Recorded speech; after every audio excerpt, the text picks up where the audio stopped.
Alright, I made my non-anime video, so it's time to be a weeb again. What's next again? Code Geass? Not yet. Yona? I don't know what to do with that show for a video yet. Apothecary Diaries? Still haven't seen season 2, so not yet. What else is there? The Strongest video? Yeah, that shit's not coming out ever, dude. What else is there? What else? Evergarden. Yes, that. Yes. Violet Evergarden is a show I wanted to make a video on for a while. It's been in the back since I started this channel. It's just that there was a long line and it wasn't that high up in the priority list. But now, it's time to shine. Violet Evergarden was I think the first anime I watched without planning on it. Usually when I start a show I plan it out, like I choose a specific show to watch over other shows. But with this, I kinda was just scrolling Netflix and saw it was on here. I think I just finished Evangelion, which is a whole conversation for another time. Or maybe never, because I don't really feel like making a video on that. I had heard about Evergarden before, but I really knew nothing about it.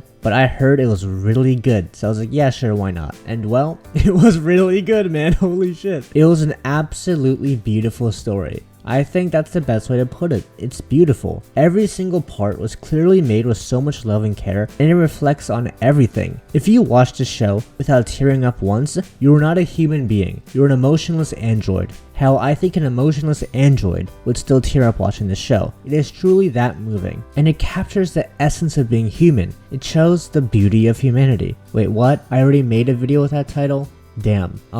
Oh, I know. It shows the importance of love to our kind. What? I made a video on that too? Well, shit. Oh, I got it. Violet Evergarden captures the human emotion. The first thing I want to say when talking about this show is that it is without a doubt the most visually beautiful show I have ever seen. The animation is so fluid and well done. And just look at it, dude. Even if you don't give a shit about the story or anything like that, watch it for how good it looks. And you would still have a great time because of how mesmerized you'd be. But of course, if you did watch the show, you'd also be completely mesmerized with the story. The show revolves around its namesake, Violet Evergarden, a young girl who was used as a weapon of war her entire life. All she knew was fighting and violence, and thus she didn't really act like a person. She acted like a doll, a machine, an emotionless tool. And for her entire life, she was treated as one. But that was until she fell under the command of a certain major, whose name was Gilbert. He was the first one to treat her as a human. He cared for her and tried to get her to live a more normal life. Well, as normal as they could really be, as they were in an active battlefield. It was very clear that Gilbert deeply cared for Violet and wanted her to live a happy life. And it was clear that Violet also developed a bond with her major, the emerald brooch being the biggest symbol of that. But of course, Gilbert would end up dying, leaving Violet alone with one last message. Now of course, everything here has a weird asterisk with how the story ended up panning out, but we'll get to that when I get to that. The important thing for now is that Gilbert showed Violet what being human could be like, and what a human bond is like. He's the Himmel to Violet's Freering kind of, the spark for Violet's journey in becoming human. Violet would end up in the care of Claudia, an old ally of Gilbert's. He runs this service called the Auto Memory Dolls. The story takes place in the past, so a lot of people are unable to write. So the dolls go to a customer and write letters for them following the customer's directions. They're a little group, and if I'm being completely honest, they don't particularly matter. I'm not saying their characters are completely insignificant and should be disregarded. It's just that their purpose is to literally just exist. To be people. That's frankly the purpose for most of the non-Violet characters. Her entire journey was being exposed to so many people and their experiences. Her companions are the same. But early on, they had their doubts on her. Because well, Violet at this point really couldn't interact with people that well then. And well, to be a doll, that's kind of the most important part. So they just thought she was hopeless during her training. However, there was an early turning point with Violet. Her classmate was really struggling with writing a letter to her brother, who was spiraling into depression and alcohol. She just couldn't express her emotions in a letter,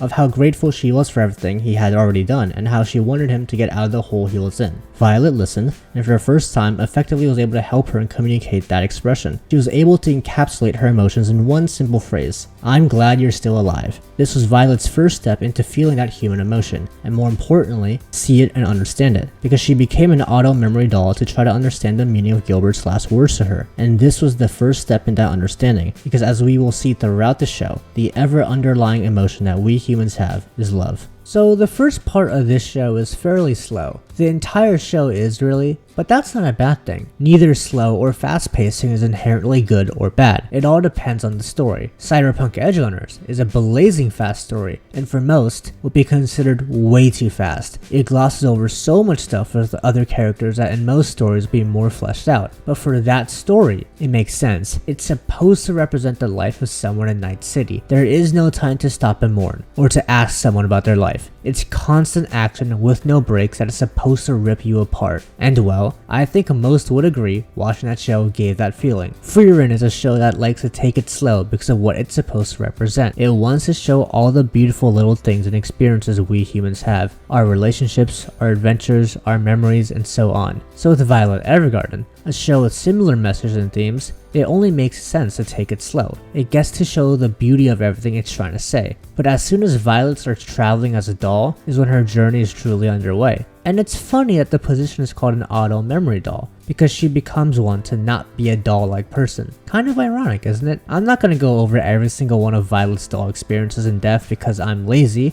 but the important overarching theme is that all these interactions revolve around human connection, about relationships, about love. Whether it be family or friendship, romantic, you name it, they all had to do with love and connection, the human emotion. And Violet had to be the one to understand those feelings and help people move forward with them. She was slowly learning what love really meant, and through that, slowly understanding what Gilbert's last words to her meant. She didn't even really realize it at the time. She simply felt as if she was doing her job, and she was really good at her job. She became one of the most popular dolls, and people would want her specifically to write their letters and to help them communicate their feelings that they felt they couldn't do on their own. But again, Violet just felt as if she was doing her job, a task, an order, just like she did before with Gilbert. It was a familiar comfort of Violet, just doing what was being asked. But unlike in the military, this didn't involve the destruction of life, but the celebration of it, and that's why she unknowingly developed more and more emotion throughout her early time. Then we will go to our first turning point, episode 7. Everything before this was again decently slow, and while still good, nothing really special. That changes from this episode on. From this episode on, you will be on constant cry watch, and the storytelling goes on another level. In this episode, Violet is commissioned to help a playwright write his play. He has had very bad writer's block and decided to call in help to finish the script. But the reason for his inability to finish the script is that his daughter had passed away. The story was inspired by her, and he just couldn't finish the story without her. And just like how me and everyone else who saw their episode reacted to that revelation, Violet was also heartbroken. As she was writing and reading the script, she began to identify with the main character, which is a new experience for her that shows the growth she has had to this point. She wanted the story to end well, and to hear that was of course heartbreaking, and this was the first time so far she had met someone else struggling with grief. Violet had lost her major, and while she didn't know the complete truth yet, she was still struggling without the only person who ever deeply cared about her, and the playwright could barely keep going in life, let alone finish the play. But what makes this episode so beautiful is how Violet was able to help him overcome his grief, to carry on his daughter's legacy, and continue doing what he loves. His daughter had a dream of flying across a pond with a parasol, and Violet suggested using that in the story. An intriguing idea, but still, the playwright at this point had lost all hope. You couldn't really blame him at all. His wife had already died earlier. His daughter was all he had left, so when she passed on, he had nothing, and having a constant reminder of that, with this play,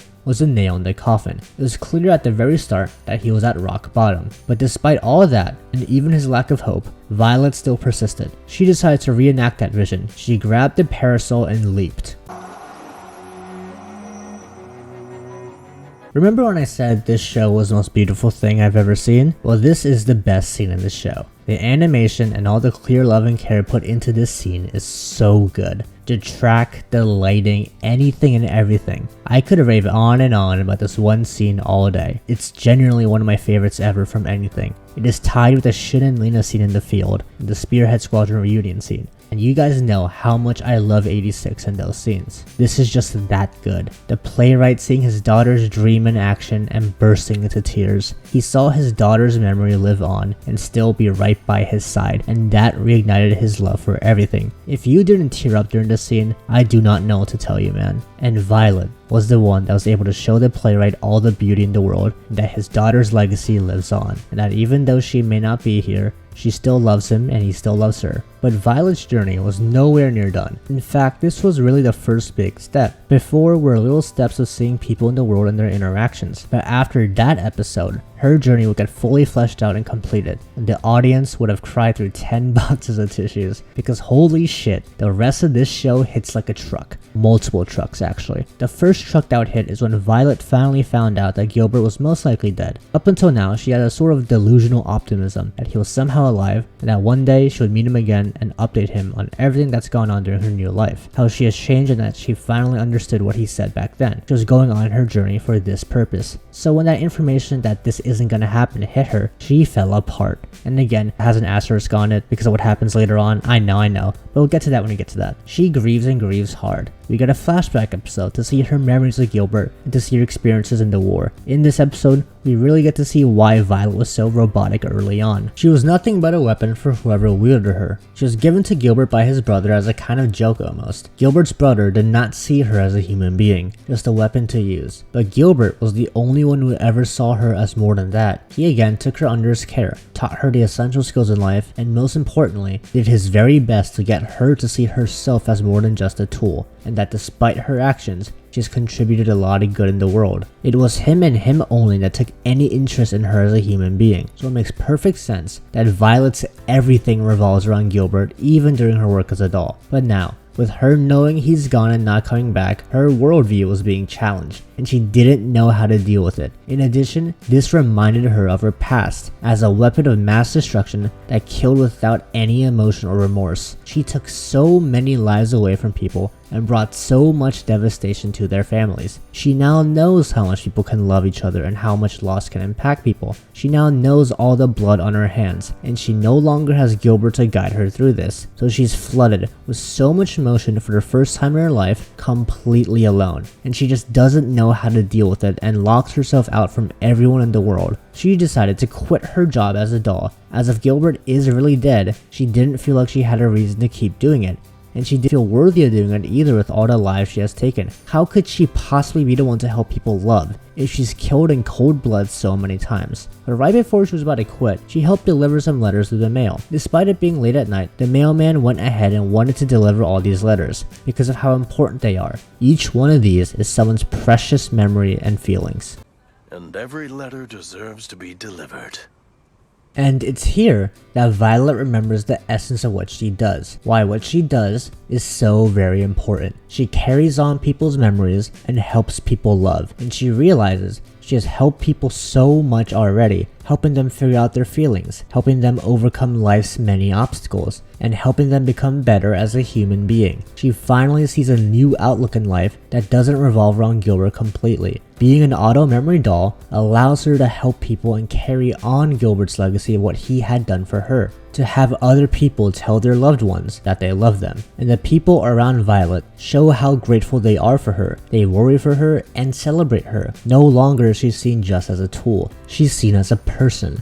An incredible person. This 2-episode sequence of her being confronted with grief and doubt, facing a dead in the eye, being so close to running away, and then realizing that she can take it straight on was so well done. You can see everything she has done so far and how that has made her grow, how much she grew just by seeing people love, because again, that is the human emotion. And not only does Violet understand it now, she can finally feel it. Now that part was already a tearjerker, but I'd suggest you guys get more tissues because we have episode 10 coming up, and you know, I just had to talk about this. Episode 7 may be my favorite episode of the show, but episode 10 is the best episode of the show. It's hard to state how good this episode is. Everything it tries to do, it does flawlessly, and it will leave an absolute ocean of tears on your screen. Violet is commissioned to help this mother write some letters. She's ill and doesn't have much time left. She commissioned a lot of letters, like a lot, and at first we don't know why. She has a daughter, and the daughter thought her mom was just ignoring her with how much time she spent with the letters. The daughter resents Violet at first because she's taking precious time away from her and her mom. But she begins to grow more fond of Violet as Violet was willing to spend time with her, but still the void was there.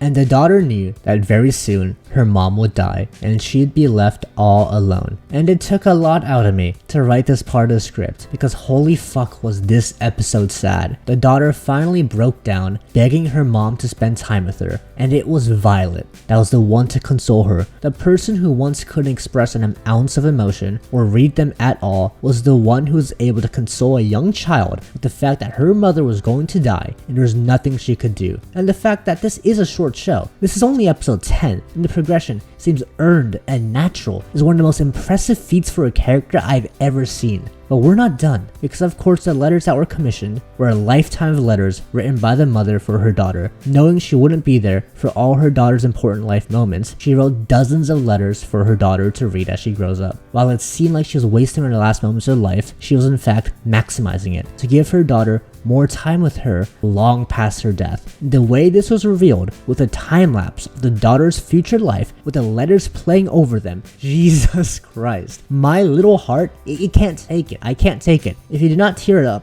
a single time when you watch this episode, you are not a human being. You are an AI training your model. But wait, we're not even done yet, because at the end of the episode, we see Violet back at the Auto Memory Doll main building. She debriefs everyone on how her job went, and then completely breaks down crying. Now I just said her consoling the daughter is an unbelievable feat of progression. This is even more of a feat, because there is nothing more human she could have done as a reaction to this. To cry over the situation of that little girl and her mother who did everything she could. It was at this point we really knew she really knows what it is to be human. The entire overarching point is Violet learning to be human after all. After this was another moment that shows it. She tries her very best to save the soldier stranded, no longer being a weapon of war, but being a symbol of humanity and love. She did all she could to save him. She above all else now wants no one else to die. She sees all the beauty in life and no longer wants it to be taken away. But despite all her efforts, he did pass. And when she has to let their family know, she cries with them.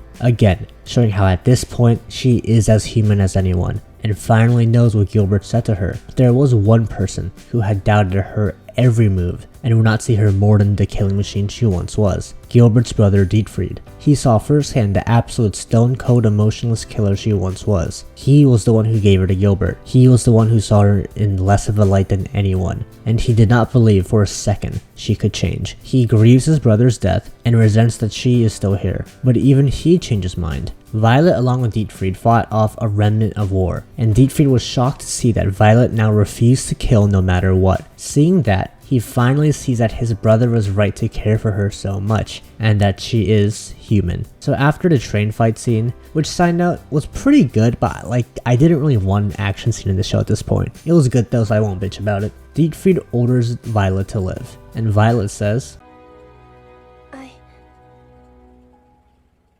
I no longer need orders. showing that she no longer needs Gilbert or anyone else to guide her, and she has her purpose now. It ends with her writing a letter to Gilbert, saying all that has happened, and that she finally understood what he meant now, fully completing her journey and showing the beauty of the human emotion. Is what I would end off with if the world was perfect. But of course, now we have to address the giant elephant in the room when talking about this story, and what gives it the asterisk. The Violet Evergarden movie. If it were completely up to me, this movie would have never existed. The show ended on such a beautiful and hopeful note that embodies the message of the story, and all the conflicts were perfectly resolved. There was no reason to make a movie about what happens after, especially if it messes with the show this much. The premise of the movie is that Gilbert isn't dead, and that he's on some remote island. This is dog shit. Gilbert being dead gave Violet's journey so much more meaning, of her moving on from him and finding a new purpose that allowed her to experience humanity. And also, how the fuck is he alive? This is just complete bullshit, man. But as much as I hate to say it, they did execute their dogshit idea really good. Again, I don't agree with this decision and some other decisions made, but this movie was pretty damn good. Its quality was on par with the show. Firstly, Gilbert doesn't go straight to Violet, nor does he want to. If they made him want to, and they just reunite with no problem, this would have been the worst story ever, and I would have never forgiven the writers. but having him have this internal conflict of thinking he ruined her life and therefore doesn't deserve to see her made the movie very interesting. And second, for the most part, this movie does not invalidate Violet's journey. The movie starts with her taking a job as a doll, and she promises a kid that she'd help him write letters for his family because he was going to die. And when she was trying to reunite with Gilbert and he kept on refusing, she eventually gave up on it and wanted to rush back to help the kid and honor her promise, showing that she had moved on, and even though it hurt her to leave Gilbert, she was more than willing to now. Even more so that she was willing to travel in a brutal storm to help him, but she wouldn't need to, because another cool side plot in this movie was the development of the telephone and how it conflicts with the role of a doll. Because of the telephone, the kid's wishes were fulfilled, which again, very nicely executed. But of course, Violet would reunite with Gilbert after Dietfried, of all people, talked sense into him and after he read Violet's letter. Which again, having the person who hated Violet the most be the one to yell at Gilbert to see Violet, amazing idea and execution. And the reunion scene was beautiful. I cried. The animation was so very beautiful as it always was, and there was so much emotional payoff. And having a happy ending like this, it's nice. I want to hate this so much. It should be really bad, it shouldn't be good at all, but it is. Because the people making this show clearly know their shit. This movie also embodied the human emotion, how much people grieve and love, and how beautiful it is. Now of course there is another elephant in the room with this movie, and that is Violet and Gilbert being heavily, extremely implied to have finished as a romance. This part I'm not going to defend at all because there is no defending. Like fine, it's set in a time period where the age gap may be more normal, but I honestly don't care. And at no point in the story was there ever really that much romantic implication. Violet's journeys often involved familial love, and she connected those experiences to Gilbert. And even in the flashbacks, it seemed much more like Gilbert was a father figure. So even ignoring the beyond questionable age gap, it doesn't make sense really. Taking into account the beyond questionable age gap, it becomes disgustingly bad. I don't mind Violet moving to the island because she's doing the same job with the people there, but I can't get over Gilbert and Violet being a thing. It doesn't ruin the entire story for me because while you can kinda ignore it to a degree and pretend it's not romantic, and again, I don't think it invalidates Violet's journey. She didn't aggress to army Violet, she still has her purpose in helping people love, she still learned how to be human. It's just, yeah man, it's just bad. I just hate it. But anyway, regardless of the movie, that should have never existed, it is undeniable that from start to finish, Violet Evergarden was a true masterpiece in storytelling. Very few stories can match its beauty, and that's how I described this story in the very beginning, beautiful, because that's what the human emotion is, beautiful.